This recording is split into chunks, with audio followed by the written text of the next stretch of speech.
ఫైనల్గా ఎలక్షన్కి సంబంధించి బీహార్ ఎలక్షన్ లెక్క చూసుకుంటే డబుల్ సెంచరీ దాటింది ఇటు ఎన్డీఏ కూటమి.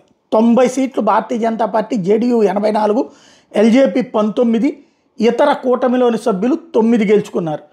అదే సందర్భంలో ఇటు మహాగఠబంధన్లో 25కి మాత్రమే పరిమితమైంది ఆర్జేడీ. కాంగ్రెస్ పార్టీ 6 సాధించింది. ఇంతకుముందు 2కు పరిమితం అయ్యేది కాస్త పుంజుకుంది 6. టోటల్గా సింగిల్ డిజిట్. కిందసారి 19. మిగతా సిపిఐ సిపిఎం అందరూ కలిపితే 4 సీట్లు.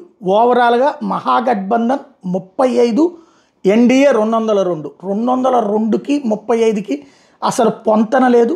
చివరికి 243 స్థానాలు ఉన్నాయి కాబట్టి 25 కావాలి ప్రతిపక్షానికి, ఏది ప్రతిపక్ష హోదాకి. ఆ యాస్పెక్ట్లో చూస్తే ఇప్పుడు ప్రతిపక్ష హోదా సాధించాడు తేజస్వి యాదవ్. మన ఆంధ్రాతో కంపేర్ చేసుకుంటే కనుక ప్రతిపక్ష హోదా మాత్రం అతనికి లభిస్తుంది 10% ఉన్నటువంటి సిచ్యుయేషన్లో సీట్ల పరంగా.